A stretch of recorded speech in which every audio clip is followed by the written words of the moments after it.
ये कहे कि ये देश किसी के बाप का नहीं है, तो गर्व के साथ कहिए देश भगवान श्री राम का है। ये देश मां जानकी का है। ये देश भगवान परशुराम का है, आचार्य चाणक्य का है। ये देश कृष्ण भगवान का है। ये देश शिव का है। ये देश विष्णु का है। ये देश महर्षि वाल्मीकि का है। ये देश आवाज नहीं करी आचार्य चाणक्य, धन सिंह कोतवाल, ये देश महाराणा प्रताप बप्पा रावल का है, राणा सांगा का है। ये देश चेतराम जाटव गंगू वाल्मीकि का है।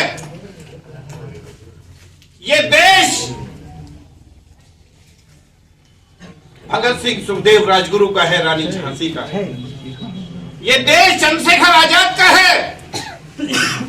ये देश सुभाष चंद्र बोस, ये देश हमारा आपका है।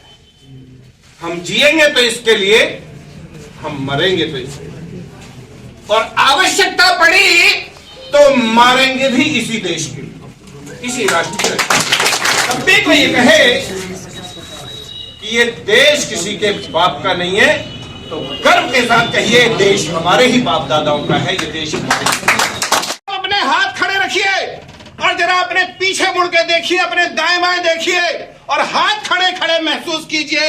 आप ब्राह्मण थे तो कम थे, आप राजपूत थे तो कम थे, आप भूमियार थे तो कम थे, आप यादव थे तो कम थे, आप कायस्थ थे तो कम थे, आप प्रजापति थे तो कम थे, आप पासवान थे तो कम थे, आप जाटव थे तो कम थे, आप वाल्मीकि थे तो कम थे, आप आदिवासी थे कम थे, आप वैश्य थे तो कम थे, आप मंडल थे तो कम थे, आप महतो थे तो कम थे। अब महसूस कीजिए आप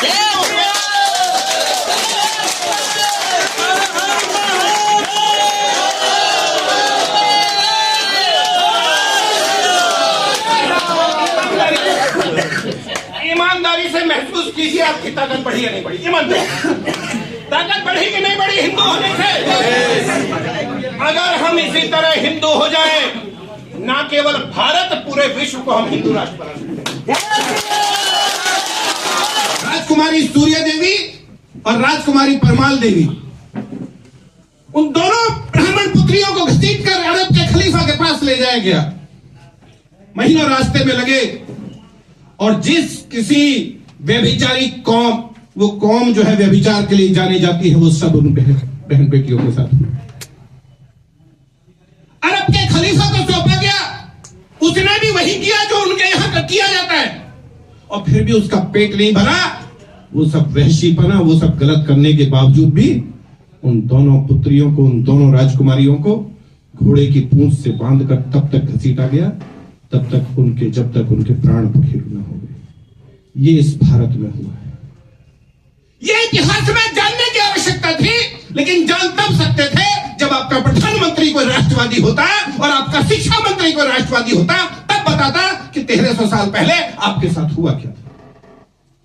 वो ये बताता कि आपने अपने लोगों का साथ नहीं दिया।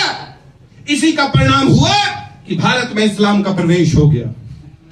मैंने उदाहरण इसलिए बताया कि यदि हम अपने पड़ोसी के ऊपर कोई मुसीबत आई है और हम अपने उस पड़ोसी के साथ खड़े नहीं होंगे, तो यकीन मानिए वो मुसीबत पड़ोसी को खत्म करने के बाद आपके दरवाजे तक जरूर आएगी। इसलिए आवश्यक है कि कहीं भी समस्या हो अपनों के साथ, तो कंधे के साथ कंधा मिला के अपने लोगों के साथ खड़े हो। 11वीं शताब्दी में 1025 में गजनी का एक लुटेरा लूटते लूटते लूटते लूटते सोमनाथ के मंदिर तक पहुंच गया। मेला लगा हुआ था वहां, सोमनाथ के मंदिर पर मेला लगा हुआ था। 1.25 लाख हिंदू श्रद्धालु मौजूद थे। मात्र 5000 घुड़सवारों के साथ महमूद गजनवी आया। जब आक्रमण किया, चिमटे करताल बजा रहे थे, ढोल मंजीरे बजा रहे थे, राधे राधे जपू चले आएंगे बिहारी। चिमटे करताल बजाना अपराध नहीं है, ढोल मंजीरे बजाना अपराध नहीं है, राधे राधे जपना अपराध नहीं है। अपराध है कि आक्रमण के समय मात्र 5000 भर आक्रमणकारी और हम 1.25 लाख थे, हमने प्रतिकार नहीं किया, ये हमने गलती की।